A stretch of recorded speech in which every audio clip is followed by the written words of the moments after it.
how's it going? It's Anthony Cosenza with CincyJungle.com and the Orange and Black Insider Bengals podcast. I hope you are all doing well on this Monday, and for some Bengals fans, it's a case of the Mondays, if you will, as some of the news coming forward for the Cincinnati Bengals at the onset of free agency has not been what many people had envisioned. I'm going to get to a lot of news, both about the Bengals and then just kind of some stuff around the league. There's a lot to go on here. There's a lot going on this week, and there's a lot more to happen this week. I'm going to preface all of this, rants, questions of yours, everything. I'm going to preface all of it by saying that this probably was a little bit more active than we assumed the Bengals would be on the first day of free agency. And when I say the first day, today being Monday, this is the quote-unquote legal tampering period. So I guess to a lot of folks, essentially, this is the first day of free agency. Players are agreeing to things in principle, and if you're a player with a specific team, you can re-sign on this day. So in a lot of ways, it is the first day of free agency, the kickoff to free agency. Okay.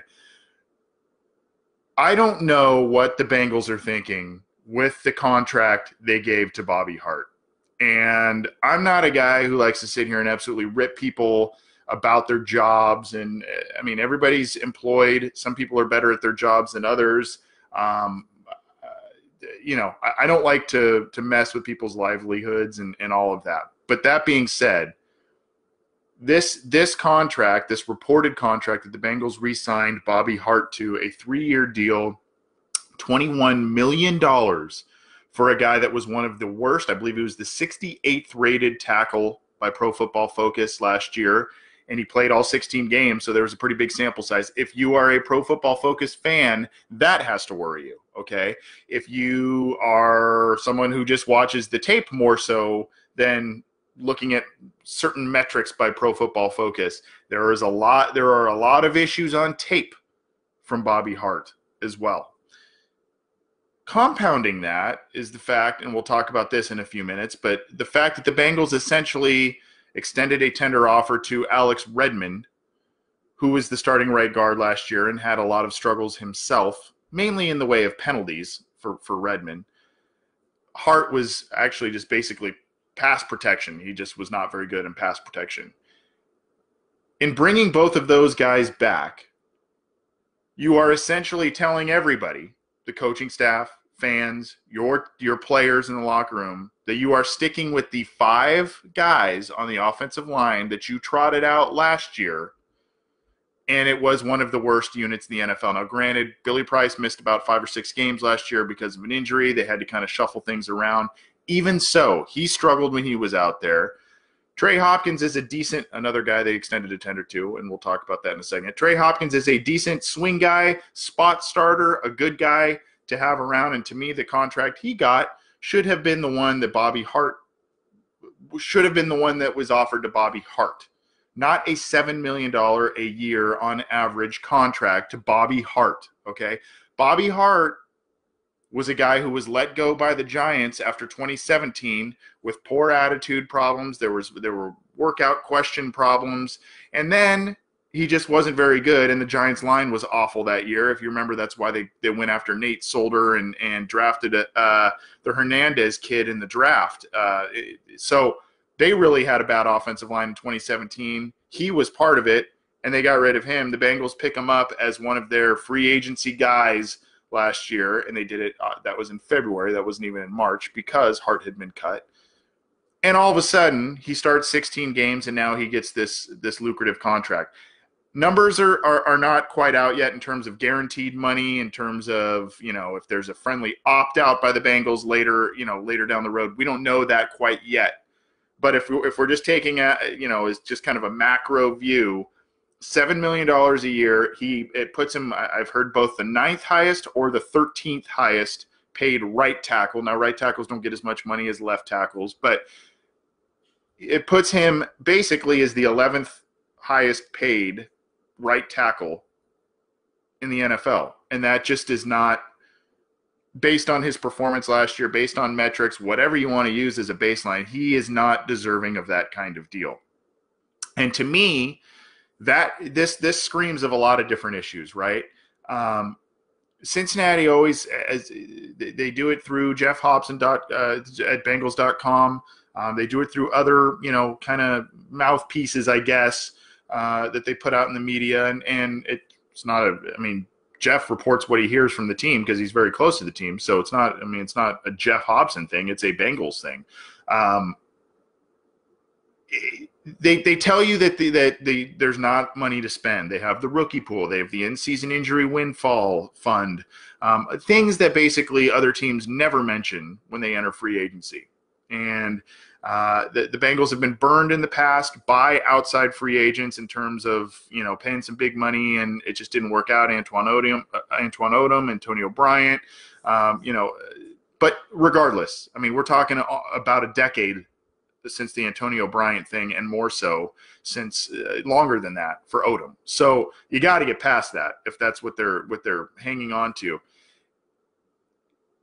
Now you sit here and you say, okay, you have $7 million that's probably going to be hitting the cap for Bobby Hart this year. Why would you not use that and then maybe a little bit more on a more higher impact player, either at that position or at linebacker?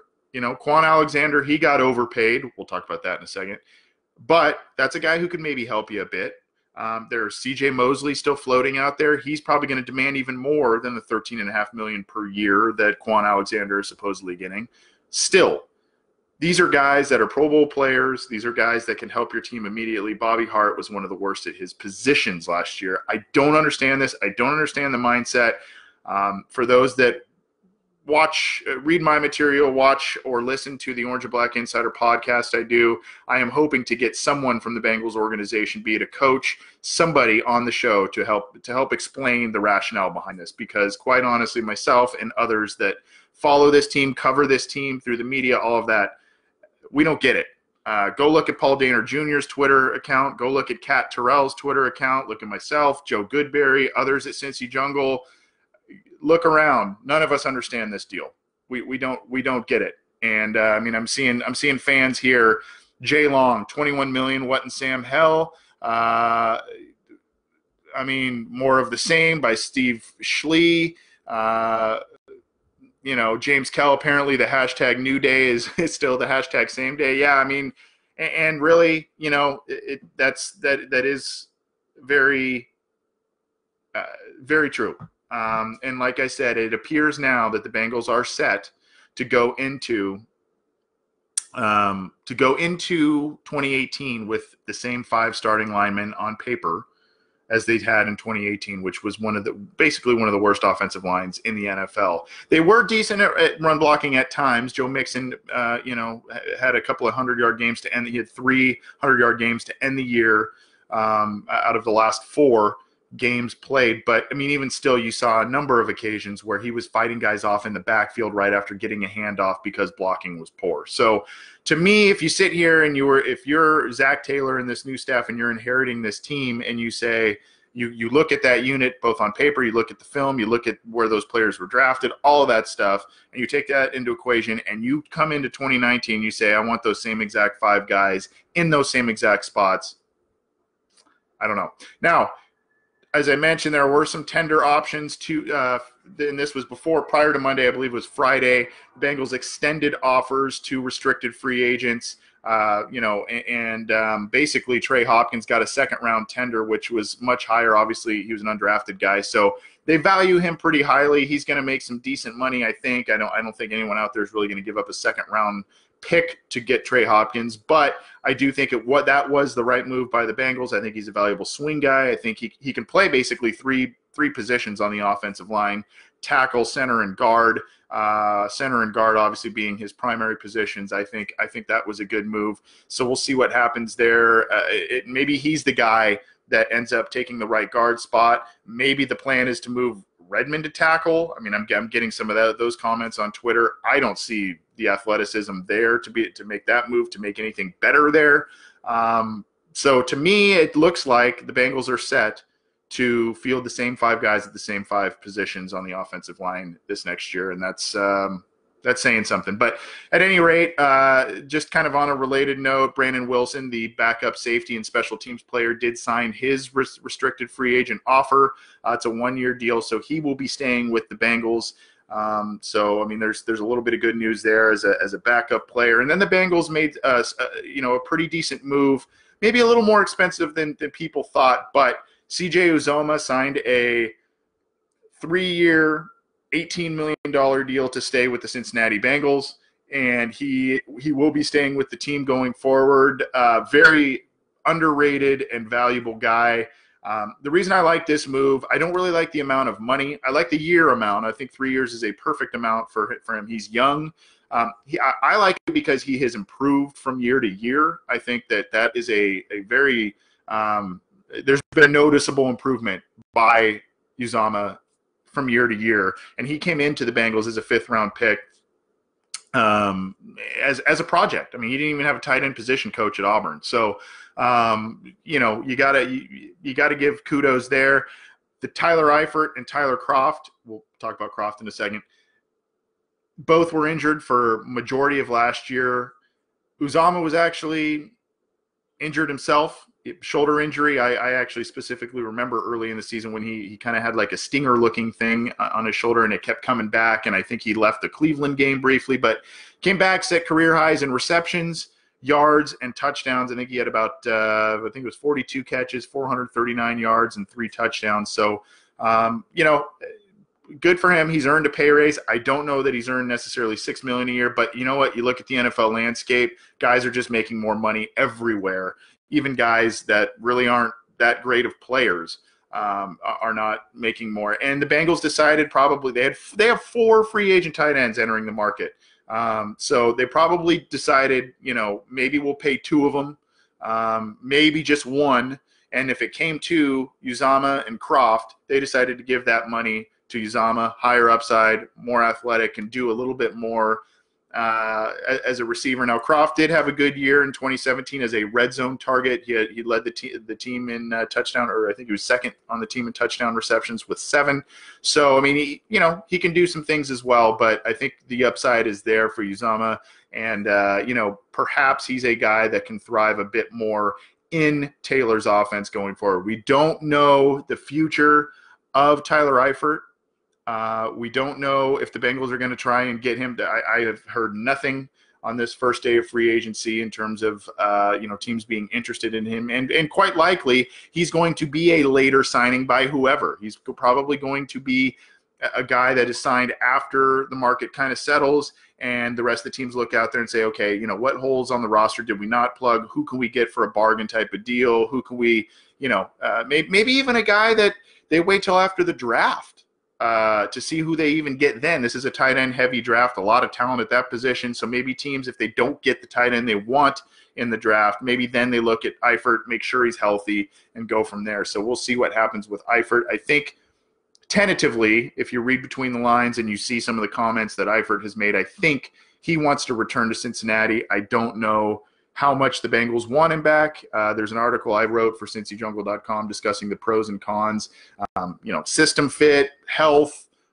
money, all of that stuff. How heavily do you want to rely on him? All of that, plays into that. So check out that article if you get a chance to, and that'll elaborate a little bit on what I'm talking about. Tyler Kroft, another Bengals tight end. He recently signed for the Bills, and he, not to be outdone, the Bills signed him after the Bengals signed Uzomah for 3 years, $18 million. The Bills signed Kroft for 3 years, $18.75 million. So they had to just get that extra little bit of money there. But I before I went on here, I think it was Mike Renner of Pro Football Focus basically saying, how is a guy like this getting that much money with, just very, very few career catches? And the Bills, I believe earlier this offseason, cut Charles Clay loose, a guy they gave some good money to, had some production, but because of quarterback limitations and all kinds of other stuff, his own injuries, they had to let him go. So now they're in the market for another tight end. They got Tyler Kroft, so Tyler Kroft is no longer with the Bengals, at least reportedly at this point, and he appears to be heading to the Bills on a very, very similar deal to what Uzomah signed. I'm going to get to some of your questions here in just a second, so leave them in the I'm seeing all kinds of comments and questions, and I appreciate all the viewers. I appreciate all the questions. I'm going to try and get to some, but I want to make sure I update everybody on all of the news and everything that's been happening so far over the past handful of days. I'll be here for a handful more minutes here. Just some other news pertaining both to the AFC North and to some potential targets that a lot of fans thought the Bengals might be looking at. Well, the Bengals signed, as I mentioned earlier, Bobby Hart at right tackle. Some people thought they might go after a guy like Trent Brown. Some people thought they might go after somebody like Juwan James.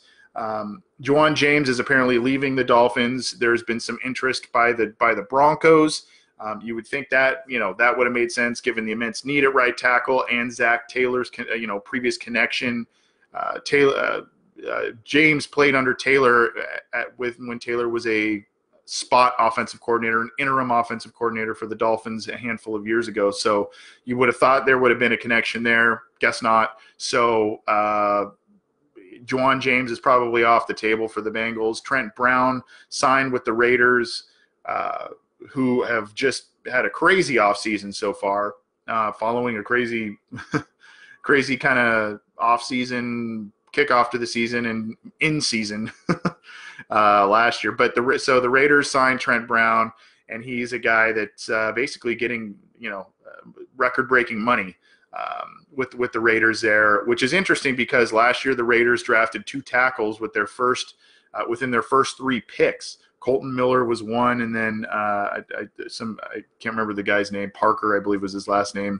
Was their 3rd round pick, I believe, or late 2nd round pick. But basically, within the first 65 picks, the Raiders picked Miller and this other kid, and now they're ready to pay Brown. Brown's going to come in and play tackle. The Raiders also shipped Kelechi Osemele, a guy the Bengals probably could have used at right guard. He is going to the Jets. So he was hurt last year, but prior to that, All-Pro, 2-time Pro Bowler with the Raiders. So he is gone, and now the Raiders have Brown, they have Miller, and their other tackle that they got last year. Maybe there's some shuffling that'll go on there, but big move there for the Raiders. And also about the Raiders, I'm sure everybody by now knows Antonio Brown is now going to the Raiders. He's being shipped for a 3rd and a 5th round pick to the Steelers. The Steelers were very quiet, at least on Monday. They lost Jesse James. They appear to be losing Le'Veon Bell, as we all suspected. And then they traded, Brown there. There's some talk of them being interested in Bradley Roby, the cornerback of the Broncos. We'll see, and former Ohio State kid. We'll see if that comes to fruition. But for now, Steelers are a little quiet going forward. One last thing.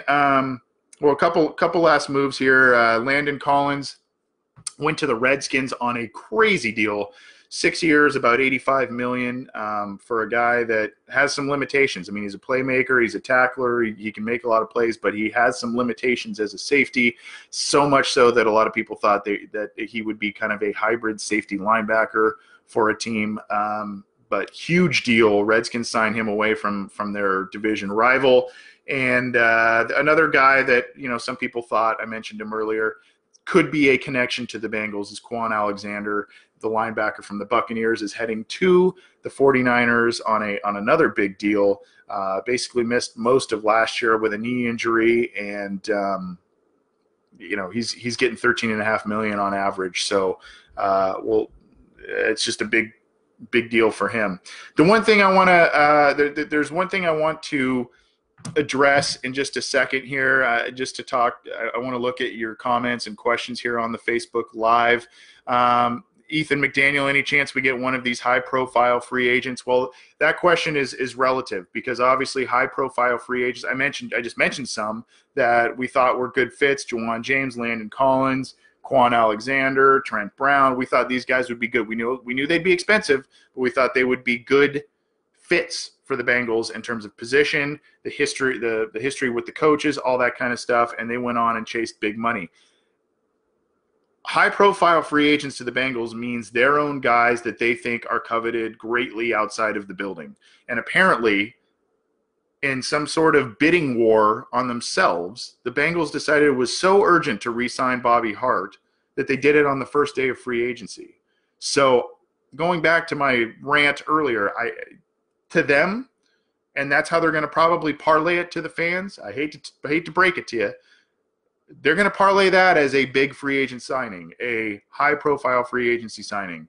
And you're going to hear that, $7 million a year on average and all that stuff is no peanuts and all that kind of stuff. And it's not, but it's not for a player of quality, of quality material, in my opinion. So that term, Ethan, is totally relative in terms of who you view as a high-profile free agent, who the Bengals view, and obviously who's left. Do you view Darqueze Dennard as a high-profile free agent? Because I tell you what, I think there's going to be a lot of fans that are upset if the Bengals decide to go cheap on a number of different players, both their own and outside of the building, and let a guy like Dennard walk while re-signing Hart to this type of deal. And they use that as kind of saying, well, we don't have a lot more space left to sign a guy like Dennard. I don't think that's going to sit well with a lot of things. Keith Thompson kind of doing the conspiracy theory here. I wonder if they brought in a young head coach so they can easily control him. Well, it's happened before. Nobody wants to make the connection to Dave Shula because that's just not, it's not fair to Taylor. That's a different era of football, and parity's a little bit more obvious in today's NFL than it was in the early and mid 90s. But you got to wonder, and this is something we're going to talk about on the podcast this week, I think, is, everybody wanted the new coach. Everybody wanted Marvin, and rightfully so. Everybody wanted new coaching. Just get these guys out of the door, get them out of the door, overhaul everything, and start over. Well, they had to wait to announce their coach until February. Because of that, and for other reasons, probably things being undesirable, maybe even the fact that they tipped their hand that they wanted to re-sign guys like Bobby Hart, and they weren't going to be active in outside free agency that could help certain position groups. Coaches said no, or no thanks, or it was a mutual thing where they said no. So I know, Keith, it's kind of a tinfoil hat type of scenario you're concocting here, but I don't think it's that far off base. And Taylor, I'm I hate to say it, I'm older than Zach Taylor, not by much, but I'm older than Zach Taylor, and guy getting his first head coach in football at any level, might be a little bit more easy to sway a certain way. He might be a little bit more of a yes man than Marvin Lewis, who was entrenched in his ways, had 16 years of sway, and started moving that franchise in a direction. It's very, very early. We don't want to say the sky is falling because of one free agency signing, but this has not been a banner month for the Bengals and Zach Taylor's first start in coaching, in my opinion. And I think there are a lot of issues to work out there. Kyle Conley talks about the Kroft deal. We talked about that a little bit ago. It's basically the same exact deal. So to me, I'll reiterate, I'd probably, if you had to choose between the two, I'd prefer Uzomah over Kroft. But there are a couple other things I want to address. I've been going on for a little bit, but there's a couple of other things I want to address before I get out of here. It's very likely that the Cincinnati Bengals believe that they have solved their right tackle issue, and they have solved their tight end issue, two positions that people thought they would pick pretty high in the upcoming draft. Probably within the first 3 rounds, both of those positions, first 3 or 4 rounds, those positions would probably have been addressed if the Bengals did not sign Hart, they did not sign Uzomah, Kroft left, all that kind of stuff. You would figure going into free agency, those were 2 of the higher positions of need, right? Well, I'm of the mindset, I've been around the Bengals for a long time. I've been covering them since 2011. I've seen and heard a lot. So I know their MO. I know what they're going to try and sell to the fans. That Hart is a guy that they think is a starting right tackle. He's getting starting right tackle money, at least from what we know right now. And then you have Uzomah, who maybe, I mean, he's in my opinion, a very good second tight end. Maybe they think he's, a guy that can be tight end one. I don't know. But it's very possible that now pick 11 is being opened up to a number of different positions that either aren't viewed as needs or were in the periphery background going into free agency. And I look at quarterback. Obviously, linebacker is still up there. That's the obvious one. And then you look at cornerback. So those three positions, I think, are on the table. Now, going back to linebacker, the Bengals are reportedly one of 5 teams interested in Brandon Marshall, a guy I thought they would be interested in based on his, availability, not affecting compensatory formula, experience, some productivity, and could be had on a reasonable deal because he's battled injuries lately. So we'll see if they sign him. I don't know. But I think that the Bengals could be looking at one of those 3 positions as pick 11 rolls around. Now, if you watched or listened to our podcast last week, Greedy Williams is a very talented guy, very fast. I don't know that he is necessarily a fit, at least traditionally what the Bengals like out of their cornerbacks. He's more of an off zone, not really the physical type of corners that the Bengals traditionally like to employ. William Jackson isn't the most physical guy, but he is a man-to-man guy. Kirkpatrick's a man-to-man guy. Those guys will get in there and they'll tackle. Greedy Williams is not that guy. Darqueze Dennard, a little more stout, slot corners usually are. Physical, he'll bump you, he'll hit you, and he'll tackle. Greedy Williams is not of that ilk necessarily. So I don't know that even that player would be in consideration. So now, do you really put on the tinfoil hat and say, is quarterback actually now in play at pick 11 now that you think you've solved right tackle and tight end? Is wide receiver in play? If you don't sign Brandon Marshall and one of those linebackers, Devin Bush or Devin White are there, I assume that's the pick. But what if both of those guys are gone? Or what if one of them's gone and they're not high on the other? I am very curious. I would be very curious to know what the mindset is in terms of the draft going forward now after these couple of moves. There's a possibility that the Bengals make a couple of other moves. Maybe it's Dennard and some other internal re-signings. Maybe it's Marshall. I do not expect the team to really make a lot of significant outside moves yet again. Just who they are. They're kind of throwing out the smoke signals to that effect through the media. And go look at a tweet by Jay Morrison showing, basically on average it's about 9 to 10 days before the Bengals make an outside free agency signing. At least that was the case from 2012 to 2018. So I don't know that there's going to be a lot of outside activity in these first couple of days. Some may view that as a good thing. Some may view it as a bad thing. That's just kind of, I think, where we're at right now. Drew Ross, just to get out of here. Drew Ross, Sunshine, says 2-14. Okay. Mike Holbrook, also Sunshine. I think the Bengals will let the fans down again.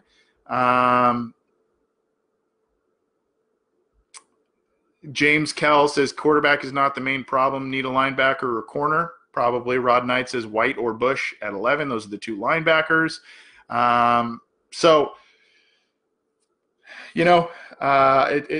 There's a lot to play out. It's the first day. It actually was kind of a busy day from the Bengals perspective, but comings, goings, and, not necessarily all of the good news that we would like, but they are, I guess, shoring up some positions in some form or another.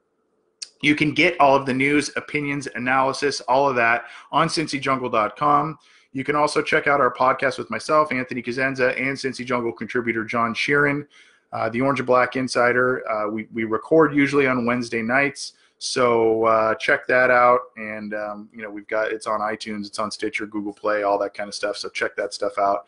And it's on Cincy Jungle too. So we appreciate the support there. But keep it to Cincy Jungle. Keep it to our podcast. We'll keep updating you on big news with the Bengals, likely with more videos here on the Cincy Jungle Facebook page. So thanks for tuning in. Keep the faith, I guess. We'll see you next time.